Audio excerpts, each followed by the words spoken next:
and they want to make it more fun and bring some ideas related to Santa Claus or to the Christmas season. And this exercise was from last year, and the idea was that you know we were trying to help Santa. We're always trying to help Santa. In this case, we're trying to say, hey, we want to know which kids belong to different areas, and we don't want Santa to work too hard. So we were trying here to make sure that we can group all those kids in different hubs so that Santa can, reach them quickly, and so he doesn't have to work too hard. And this one in particular was from last year, and what we did, we took this workflow and then we added census information. The idea is that it doesn't matter what data do you have. I mean, you can add census information, and we're gonna go through it. I mean, and if we get stuck or we get a little confused, I mean, Andrew is gonna help us going through this because of course Mr. Ace, is gonna help me. So week one of last year, they provided us the name, last name, and of the kids. And what they did, they said, okay, we're gonna group these kids between naughty and or nice kids, right? And then on the second week, we got another set of data, and in this data was the longitude and latitude and the cities of the different, depends on the countries. And so the idea was to put together all this data and then do some calculations for Santa. And so if you look at this workflow, I mean, hopefully you can go fast here. Um, we're using different tools also that most people don't use, and that was the idea to bring this workflow is to talk about those tools that other people don't use constantly. Um, so you take these two data sets and then you're combining them, and now you are getting only the kids that are nice. And then from here, the next step is to minimize the IDs of the field size. And one of the tricks that you can do is you can go here to the metadata, and you can see that now we have 5. No. Oh, yes, of course. So then before it was 255, and now is 5. And then the way that you do that is here. You can see because it's red that it's now 5. Okay. And then from here, we need to bring this tool that creates the points from latitude and longitude. And one of the cool things about this one is that you can export this to, for example, to a visualization tool like Tableau, and it will allow you to use those points, and it will create the map for you. The shape file, exactly. Thank you. Andrew is giving me some head points here. And to give you an idea how it looks, let me see if this renders. Yeah, it's actually working fine. We can see that, yeah, this one. We can see that that it's actually creating all those little dots. So if you were gonna send this or create a TDE and open it in Tableau, for example, it will look something similar, and then you will know where all the kids are on the world. So it's pretty cool. So let's keep going, and then now we append all the data to create all possible combinations of the point comparisons. And from here, we have this other tool. This one is the idea is to find the distance between both points.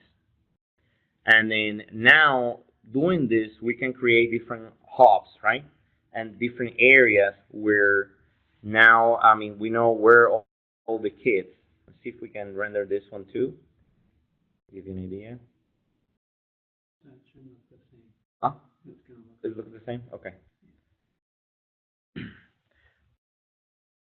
And then from here,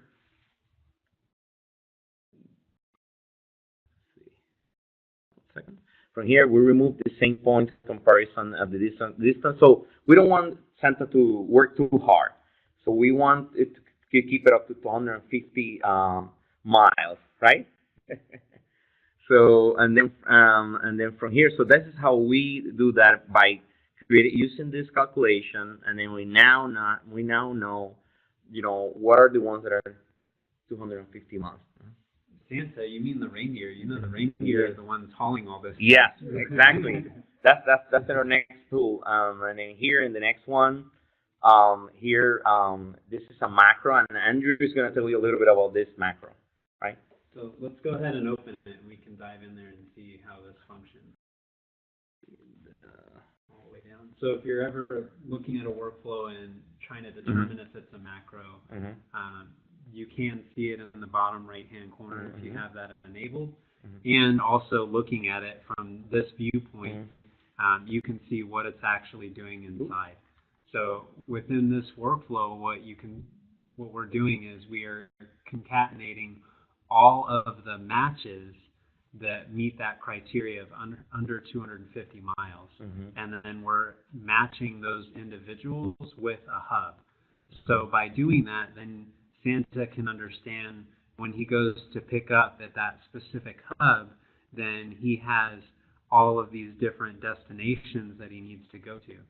So if this weren't Santa and it were a delivery hub for medicine or for products now for Christmas time, all the wonderful parents giving their children coal for Christmas, we have the Coal Delivery Express, and in order for places like Amazon to do this in same day or 2-day shipping, they need to be able to map out the entire route. So what it's doing is just allocating each of those individuals to a hub and assigning them. So from there, let's go ahead and take a look at what that output looks like. So Yamil can walk you through that. And then if you guys have any questions while we're going through this, please feel free to post them in the chat, and we can address them as we're going along, or if it's something a little more in depth, we'll address it at the end. So here, what is happening is for each hub, we're putting together all the kits together in each hub. And so this macro, as Andrew was saying, is able to put all of them together in the right hub. So it's pretty cool. I mean, you can use this for products, for other things, sales, and other things that you want to do. So you can reuse something like this or study on your own to create something similar. And then from here, we have this. So from here, we're joining back everything together to get the hub center spatial object for the trade area. So this will create, so for each area, we'll create a different hubs. You want anything else you wanted to say about it, Andrew? No, I mean, go ahead. And so that will just align all of those individuals to their hub. That way you can join and create the objects for them. And then that's what this next tool is doing. Exactly. So then this creates the next spatial object. And then now with this tool, we assign 250-mile trade areas around the hub centroid, which is very important. So now you know exactly where's that dot or that specific point into the map. And then this is another way that we can see it pretty quick. So now you can see. Let me open it here so everybody can see. And then see here. Yep. So we can see the different hubs around the world, which is pretty cool. And then that is something that you can, as I said, I mean, you're looking at it here, but you can also use your most favorite visualization tool to look into this data. And that's something that we're going to hopefully do soon. And then from here, we need to parse back out all the recipient IDs for joining their spatial objects back. And Andrew is going to tell you a little bit about this one in particular, because he said that not a lot of people use this specific tool. Yeah. For which one? This one. This one. This one. Yeah, so basically what you're doing in this one is you're splitting all of those records back out, just using the comma delimitation. So normally where you see this being used is if there's a field that you're trying to split into columns, but in this particular instance, we're actually splitting it into rows. So each one of those rows, the recipients of presents, the children, those were all concatenated together prior to that. Go ahead and click the before. So you can see in the target IDs, each of those individuals was concatenated together.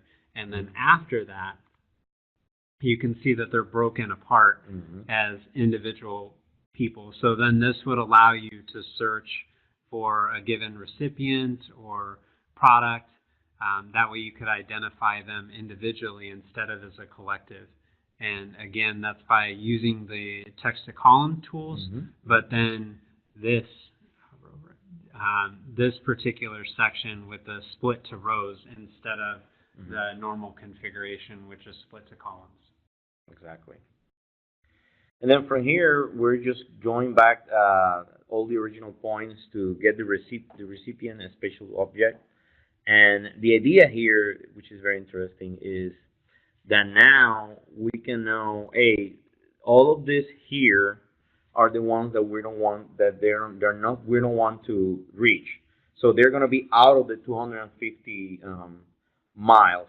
So then Santa will have to figure out or find somebody else to deliver those, maybe send it to Amazon to deliver. So yeah, because you don't want him to work too hard. So this one here will be, so now you know that all of these that go here are the ones that we are not going to deliver because they're not in 250 miles range.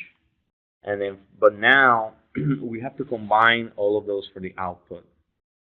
And we keep going because we really want to show you a little bit of the census information that Andrew's going to explain to you a little bit more. Another thing that you can do is you can use these tools here. And let's say that you want to run this quickly. You can use the cache tool. We weren't able to put it here, but you can use the cache tool outside and here to be able to run that and then make it faster, because if not, it will take too long. But in here, I mean, what we have in this one specifically is that now we're trying to use the census information and then combine it all together so that you know more about these kids and how to service them. And then Andrew's going to tell you a little bit about how to join that census information. Yeah? Yeah. You can do it. Yeah, go ahead. Explain a little bit about the census information. How do we go to that data? Okay, so this data is actually courtesy of some of the Codathon information. You can also grab it from opendata.gov. And what we're actually going to do later today is we're going to post that on the Orlando Alteryx user group page where this meeting invitation was. So if you guys want to stay tuned later today, we should have that up right after the meeting. And what we'll do is we'll post that data file for you in a YXDB. So that's the most recent data from the Census American Community Survey, which is part of the census itself. So if you are not familiar with the census, it's done once every 10 years. So we are coming up on that here. I think it's in 2 years. And aside from that, the only way that we can get the information that's fresh and up to date is through two means. One, they do an estimate for the census itself, and that's done every year, which can be a little distorted. And then the other option is this American Community Survey, which is actually done on a continual basis, and they continuously refresh this information. So you can see some of the fields that are available in here, and it's almost as in-depth as the actual census is, and it provides information in relation to how many children are in the household. The one in particular that Santa's interested is in how many children are between the ages of 3 and 18, which would be child-going children over the age of 3 years old. And then you have things like household income, benefits, whether they have health care. So it'll give you population estimates. And with the census, that the lowest geographical area that goes down to is actually the county. So you will not get any zip code level information. So in this particular instance, the information that Santa gave us was at the city level. So the closest that we can aggregate those easily to without having the Alteryx data package for spatial, it would be at the state level, because we have both of those fields readily available. So if you hover over on the summarize tool, so if you aggregate this information, so estimated school children and their location by state, it will give you the sum of the students enrolled in that particular state that are between the ages of 3 and 18. So now we know how many children are behaving well or believe in Santa in those particular areas relative to the total population. And where this could be of interest is, let's say, for instance, we wanted to know what our total market penetration was relative to the population. We could examine that, or even down to some specific demographics, we're able to do that. And my thought process with this is ultimately everyone would love to have the spatial package, right? But the most common thing that I hear about that is, how do we go about proving out the use case to justify the expenditure? So this can be a simple way that you can start that and show them, hey, I'm getting familiar with these spatial tools so we can hit the ground running. And you can do it with some of the low-hanging fruit, such as at the state or county level, which most of us will have. And then what this can provide is additional information relative to the population. And you can start appending this to some of your older visualizations and show, and just add it in the tooltip. So you can show, hey, here's the population for the Orange County region. And then of the total population that's here, Santa's servicing 40% of those. And you wouldn't have that population information before, which would not allow you to get to that percentage. So you can also test the conversion rates that way. So you have the penetration, conversion. There's other factors as far as marketing. It could be site location selection. If you were trying to look for a similar demographic. Income. So if you're targeting a specific income bracket, this could help you using that census information. So pretty much any demographic or any, like, you can do your target and you can say, hey, I want to target, I don't know, specific demographic and this specific area. This will help you. That's the advantage, and for what we're seeing is it's free, right? We got it for free. You can put it together, and this is how it's gonna look. I mean, so you can see at the end, you can see the map and how it's creating these circles or these hubs, and then you know exactly where, now in this case, for example, the kids that belong to each hub, and they're from the age of 3 to 18, and how many they are in each. Now you know that for example, another thing that you will see soon is that you will see that in each state, how many hubs they are, and how many kids are in each state, and how many they are. So this is very good information if you're using this information with your data. But this is just an example that we found online, and we just Andrew just added the census information to see how it will be. It's pretty cool. And I mean, there's tons of other fields that you can add and other information from data.gov. And if you guys are interested in looking at more of that, we'll go ahead and continue down this path. Please post your feedback in the chat if this is something of reoccurring interest. We'll continue to figure out exciting ways where you can append free data to your workflows. Yep. If not, we'll look for some other interesting topics that we do have in our box of goodies. Exactly. One of the things, the one that was intriguing to me was this vehicle information.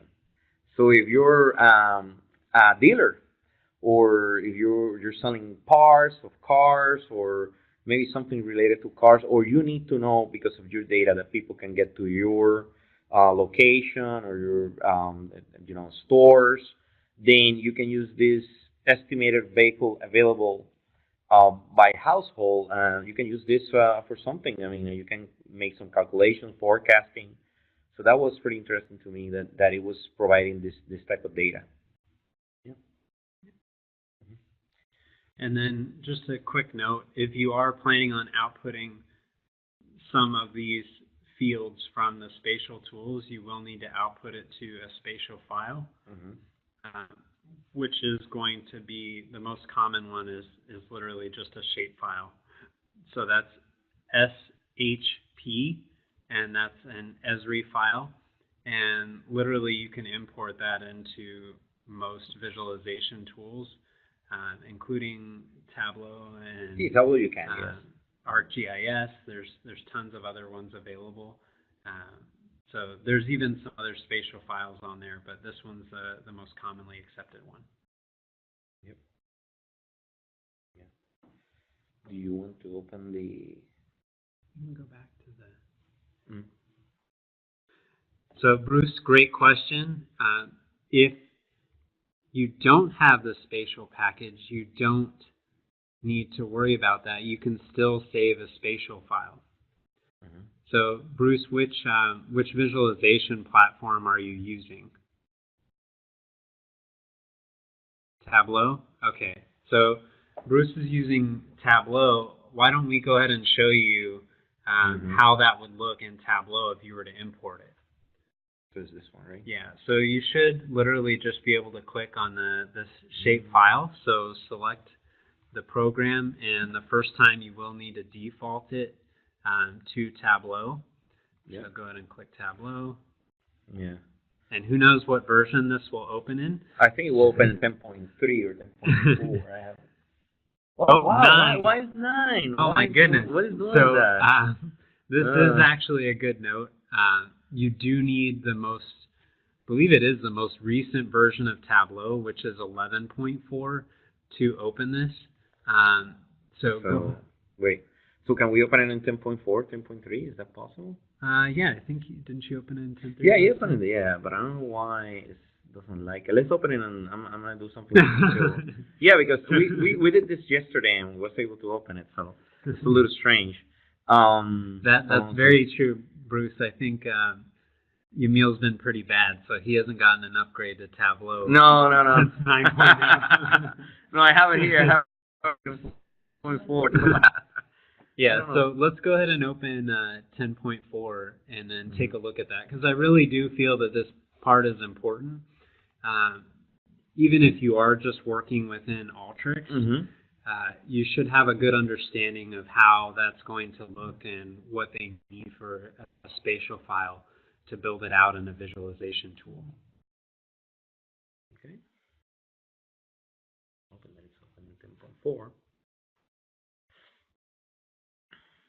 Yeah, so you can see the spatial file right here. Right there, halfway down. And then now you can literally go in there. You had it on your desktop, right? I thought it was on your desktop. Santalytics?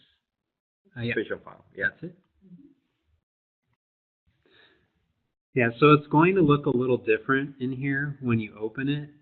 Because they are spatial objects, you'll see a field called geometry under the measures, and then that's going to be the primary one that will pull the information in. Correct. The cool thing about it is look what happened if I use geometry. Just click on it. It will just immediately create the dots into the map, which is really cool. Yeah. So then the idea behind this is from here, what you do is you take those additional fields, such as that sum estima, which is actually the estimate of the children in the area. Mm-hmm. And yeah, I think in this instance it's still doing some clustering here. So we would need to clean it up a little bit, but what that'll allow you to do is do the count at the individual level. Yeah. Yeah, it's still doing it. Yeah, we have to do some LODs calculations to figure out. But we had another version where we did it, and it was pretty good, and it works really nice. Yeah. It will not be hard for anybody that use Tableau or any of these BI tools to start creating anything. So here's actually a quick note on that. When you guys are looking at messing with some spatial tools, if you look at this, you'll notice here that there's a spatial object field. Each of these is technically a separate spatial object. So you will want to go through and select which one you need. So let's see if we can do this here quick enough, and then if not, we may need to come back to it just so we have enough time to get through some of our other content. But let's go ahead and minimize this. I tried to set it up to where we could hack together basically a cache data set tool on Yamil's computer. So this will just bring that data from the entire workflow back in, and then we're connecting it with the census information and pushing it back out into a shapefile. So let's see how quickly this runs. Ta-da! As fast as a seagull. You see, fast. It's a reindeer. It's a reindeer. A reindeer. Yeah. It's a reindeer. Okay. So let's dive back in here, and we'll do a quick refresh. And you should see these shapes kind of change up here. You need to open it again? Yeah, we may need to open it again. I think you need to, or add it, bring in a new data source. I did the hub. Let's do the centroid, just to make sure we're good.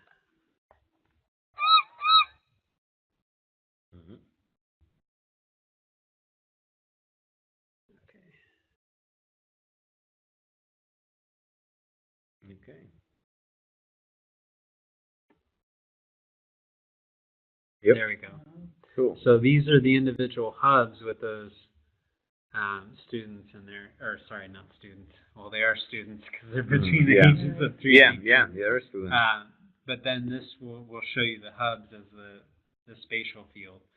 So you will need to be careful about how you're aggregating these fields together, but this will allow you to do some of those different geometries. And as you can see, click out of that, there's actually a hierarchical group that's already established based off of that, which that's what I think we use.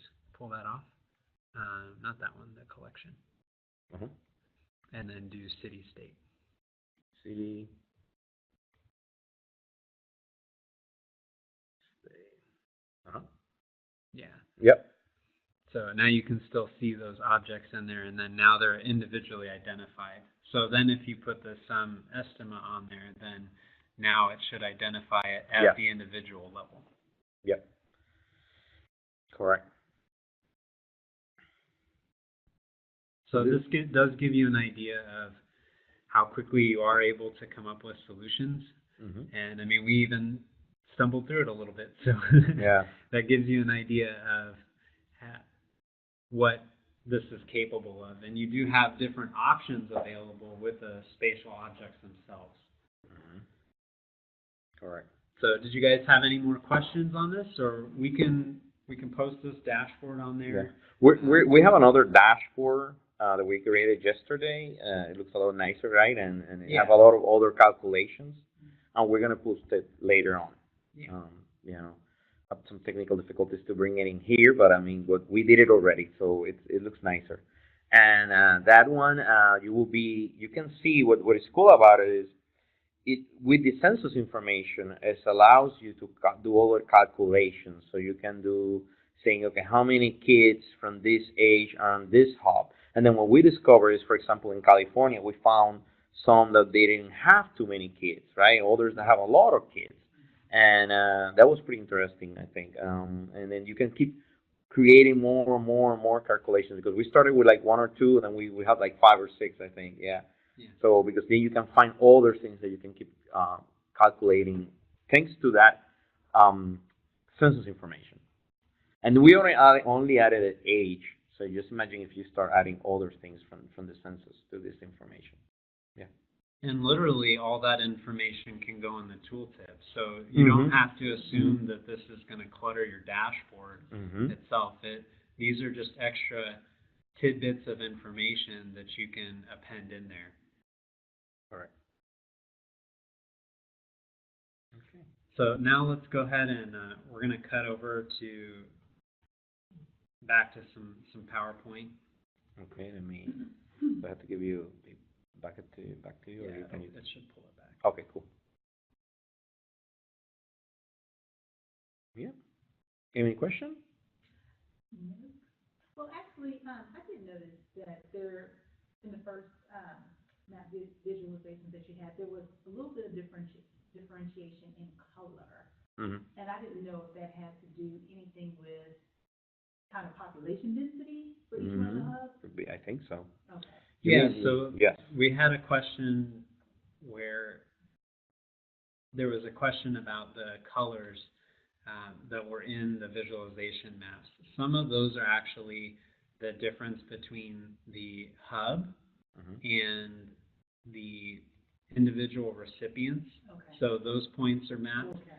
And then you can actually use it for density as well within Alteryx. I can't remember how you adjust the color differentiation, but I know that there's settings that are available within some of the reporting outputs that you can adjust that.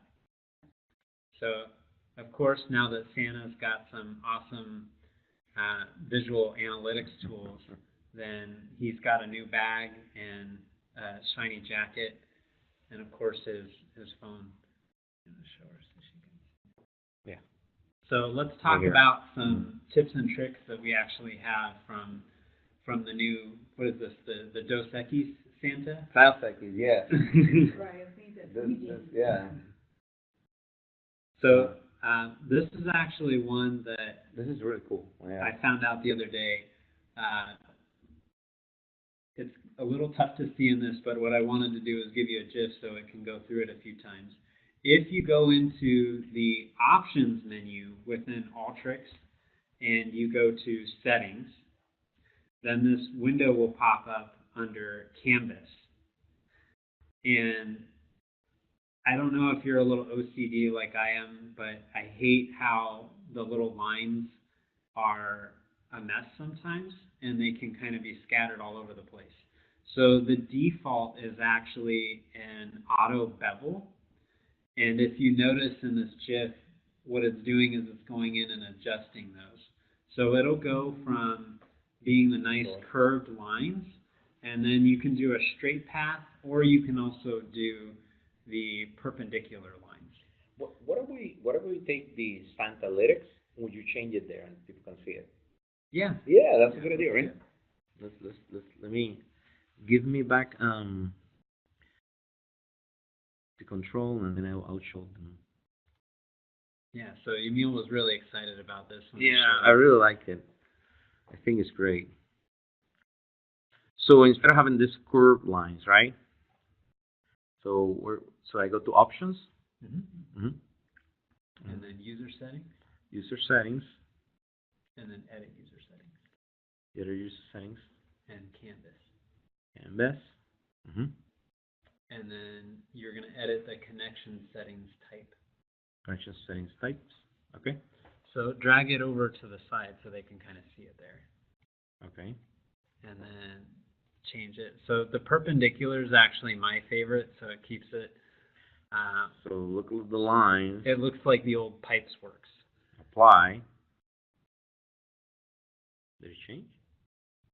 Oh, okay, cool. So you'll see that they kind of straightened out. So let's do this. Can you bring this one back? The one that was here? Yeah. So scroll way over. And then just open that back up. Enable. So people can see it. So you guys can see how it's now all the lines are straight. It's maybe probably nicer to look at it. Yeah. Yeah. Don't worry. And even one of the advantage. No problem. One of the advantage of doing this is that if you PDF this for any reason for your documentation, then now the image it will look better.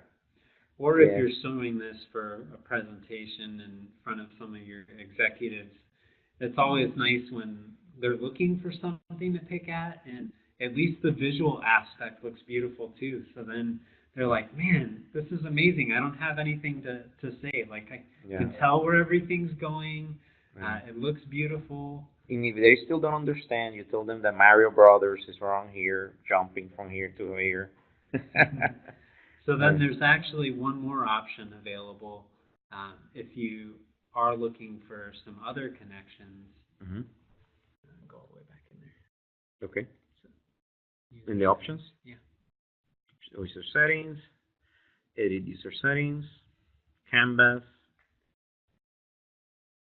and then the other one, which one is straight? Straight. So then this one will actually do straight lines across.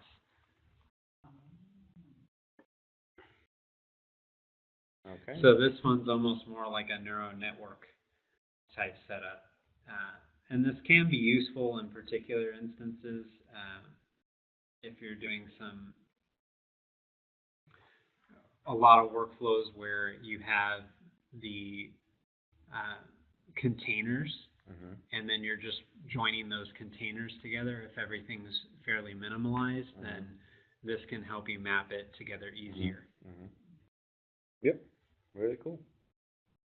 All right. Yeah. Any questions? Okay, cool. Yeah. So let's go back.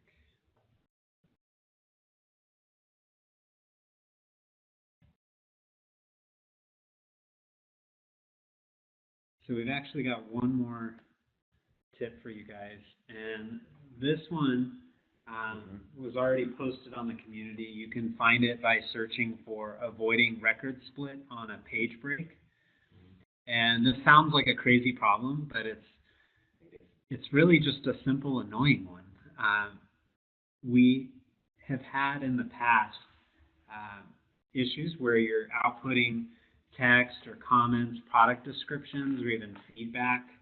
And when you have textual information within a visualization tool, there may be a lot of spacing when people are trying to print it out.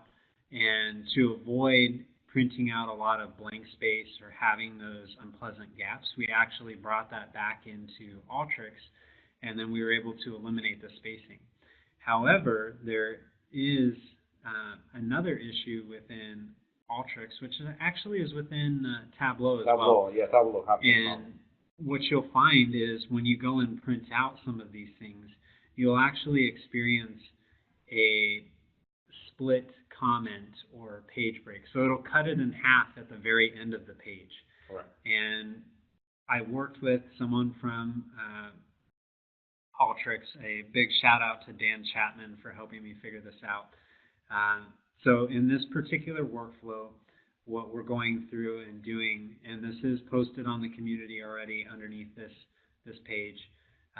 So we took King James Bible verses, and then what I wanted to do was go through and color every other record, so then we can format those to where one was shaded dark and the other was shaded white. So real simple request. And then as we're going through that, we also wanted to make sure that the text was not broken apart. So for that, what we found was you have to push the data into a table tool, which generates a table, and then from there you're going to actually use this report text tool. And then within that tool, you're going to type in this information, which again, this is just on the Alteryx community. If you do need this for some of the work that you're doing, you have to type in this information. If you look at what it reads, then it's just table, no divide, output true. So that makes it to where it does not divide any of these individual records at the end of a page. And then from there, you just output it into a normal report, and then you won't see any page splits. Correct. And it's just that simple. This is very helpful for comments. Just to give a business case, so I work for Universal Orlando, and we have hundreds and hundreds of pages of comments every single day. And these comments come from surveys, from feedback surveys for people, what are they doing in the park. And one of the issues that we used to have is that, at the end of the page, you're talking about long, large comments, and the comments, caught by itself, people cannot read it. It's hard to read, or if they're printing the pages. So this solution allows the comment to, if it's half of the page or whatever, then it will start in the next one, and then people can have all the comments, and they don't have any comments like they are caught together or whatever. Also, we noticed that this is better to do it in Alteryx than in Tableau, because in Tableau, if you're printing, right? If you need to PDF those comments for some reason, or send it to somebody, it works better here in Alteryx, because Tableau is not able to handle it that well, comments, because it will create too many spaces, white spaces. So instead of having, let's say, 30 pages of comments, now in Tableau you have maybe double because of this space. So that's a good business case that we use all the time for this. Yeah. So then from there, we're actually going to do a couple of breakout sessions here live. So we won't bore you guys to death with that for those of you who tuned in via WebEx, but feel free to join us for our next live one, and we'll go through the details here on that. And that's going to be here at Adventus on Thursday the 25th from 4 to 5:30, and we'll be having Data Meaning coming to talk to us about big data and Alteryx. I believe that they're going to be talking about Snowflake and hopefully a little bit of Spark. Spark, yeah. And how that integrates within Alteryx. And then stay tuned for the happy hour location after as well. Yep.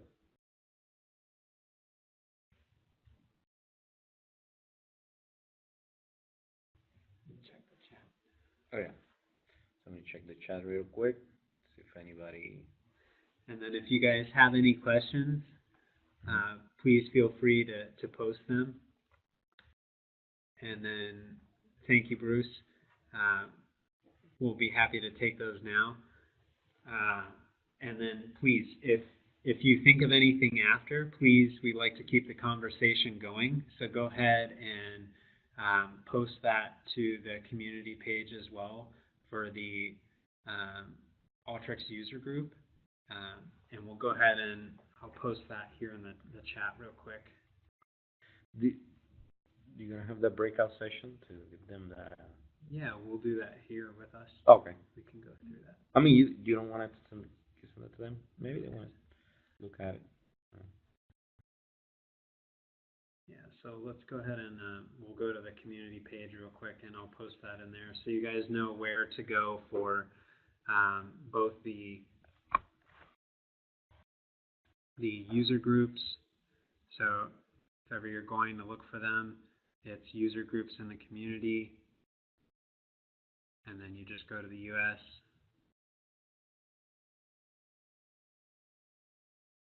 And there's getting to be so many now, so you actually have to do quite a bit of scrolling. Okay, so here in Orlando. Mm-hmm. And this is going to be where we're posting the link to the Tableau dashboard, Mm-hmm. and then the workflows and the YXDB for the file, the spatial file as well. So stay tuned on that link, and we'll post those right after today's user group. Yep. All right.